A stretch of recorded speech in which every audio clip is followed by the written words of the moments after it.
right here, racking my brain over here. I'm so sorry. It's not that I was on a hiatus or anything like that. I was just basically racking my brain on some stuff, and I'm about to include you in on it, and just trying to figure it out. I got this Palo Santo. Here we go. Thank you guys for tuning in. Just trying to get this quick video in before my best friend gets back and interrupt me while I'm doing this. Uh, just racking my brain on these things. So, earbuds, earpods, you're on a PC, whatever you may be on, you might want to turn it down. I'm going to ring this singing bowl, and we're going to get started.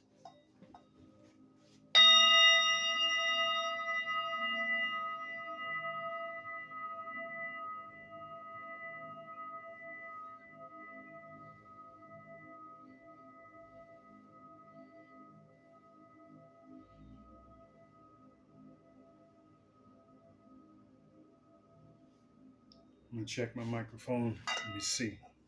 It seems like it's up, but I'm not sure. Let's see.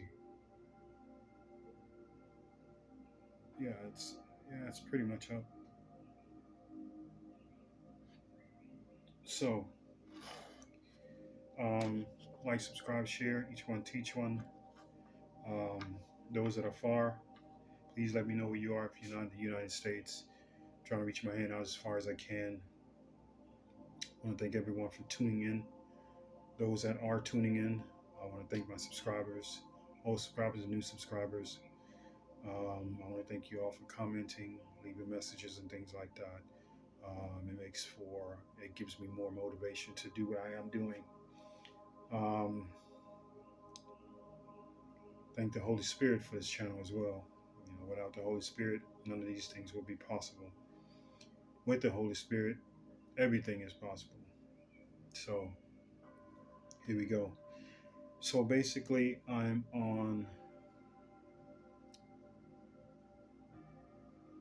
basically trying to decipher what's being spoken about in the Bible. Now, a lot of people, you know, I was told a few chapters to study, and that's Ezekiel, that is Ezra, and there's also Revelation.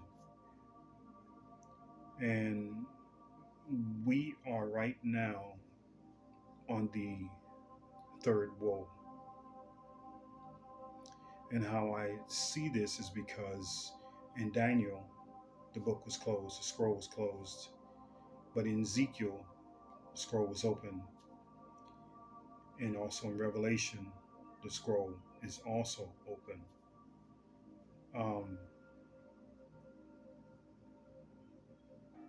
But in Ezekiel, he was told to eat the scroll and it will taste like honey, but it will make your stomach bitter. And I'm going to get on to what I think making your stomach bitter means to me, what I believe it means. Also, in Revelation, it speaks about John going to the angel, taking the book, eating the book, making his stomach bitter. So that's the first woe, which is Ezekiel. The second woe, which is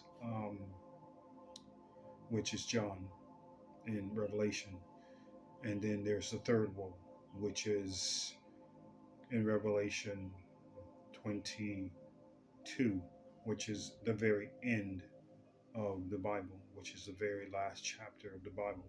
So which it ends in a new beginning. There is a new book to be put out. And how I know this to be true is because in uh, in Exodus, 20, chapter 25, 20, 21 and 22, 21 and 22, it speaks about,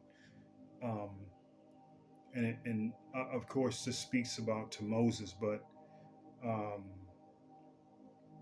when I was doing my studies, and I went to 22 in Revelations. There's also a guide that you go by, and it sends you back to certain areas. And reason why I say that, because a lot of things have been shown to me, the visions and everything, and drawings that I've drawn, um, things has happened, and things I've seen to know that this is to come to pass. And this is how I know that there's a new book to be written. And this new book is not to be put in the ark. This book is to be shared for everyone, but it's not to be put in the ark. As so far as like they did with the Ten Commandments and every other thing that is there, these things are not to be put, and they're not to be hidden. But the communication between a being and the Holy Spirit is was what is being spoken. It speaks about a new book that is supposed to be written and supposed to be shared with the Holy Spirit's people, because Satan, the devil, knows the Bible backwards and forwards.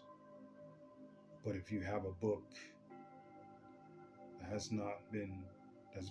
been written but not has been put in the Ark of the Covenant, or if a person is speaking straight from the Holy Spirit, but it has not been written and it has not been put down on paper, then Satan can't decipher, or to say Satan can't dispute the word of the Holy Spirit, so to speak. So, which this third book is which the third woe is going to be the mystery, which is solved, pretty much. I'm still working with it. I'm still working on it. I'm still trying to figure out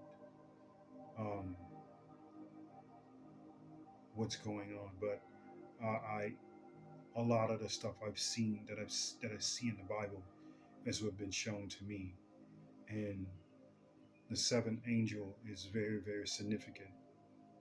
And I really can't say too much about it because it's written within my book, so I can't tell you exactly who these angels are. But what I can tell you is that the seventh angel, I know who the seventh angel is 100%. The seventh angel that spoke about John eating the book. But this was a vision that John was having. These are visions, this was premonitions that was being shown to him. The book actually, I don't know if he literally received the book, physically.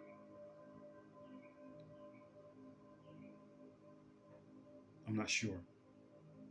I'm not sure if he received it physically, because a lot of these things are through the mind's eye. A lot of it is through the first eye that these people experience. And some of this is, 99.9% everyone experiencing these things through the mind's eye.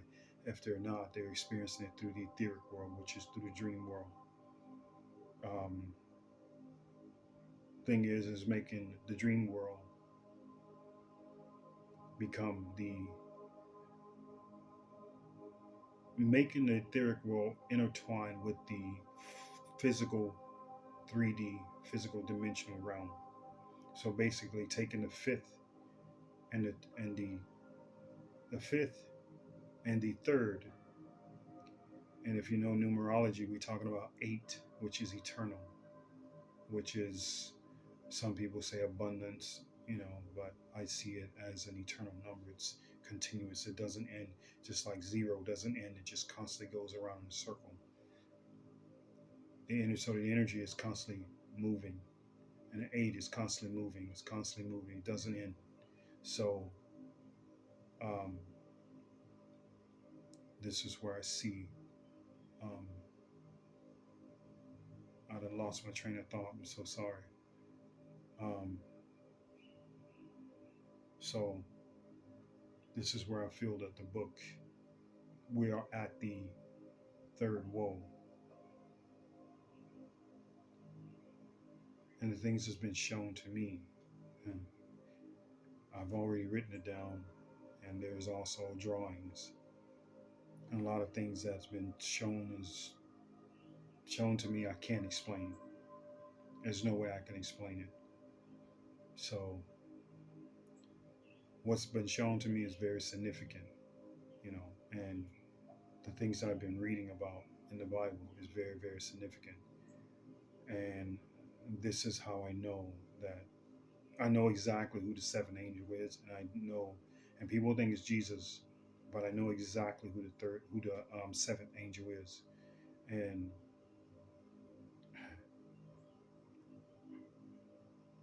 I know there's a third woe, and I know there is a new book that's being written, and I know that this book, and so far, is um,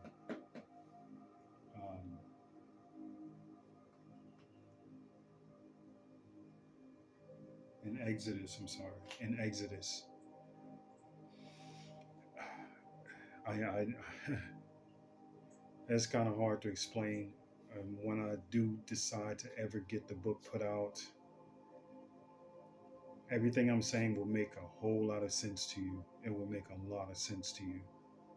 But I'm just saying that we are at the woe. We are at the third final woe. So um, I think I'm going to end this video because my best friend is back, and it's probably going to be a little bit of talking, and I'm trying to get this done.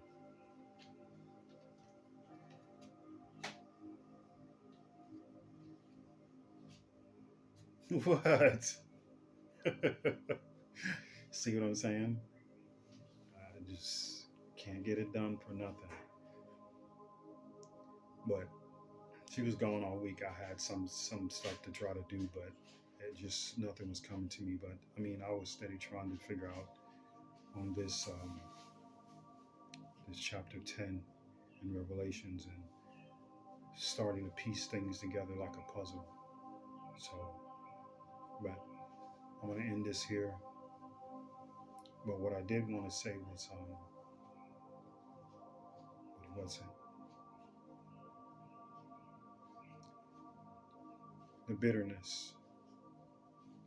When it speaks about the bitterness, and it's not when they eat the book, when they both, one ate the scroll and the other ate the book. John ate the book, or it's in his vision. It was told for him to eat the book, but and it makes the stomach bitter. But each one of these people, they're prophets, and so they're prophesying. So when they're prophesying to people, their prophesying was making people angry. It was making them bitter. It was making them not happy. When they start speaking about, when John was speaking about Revelations, it was coming. People didn't want to hear it. People were getting angry.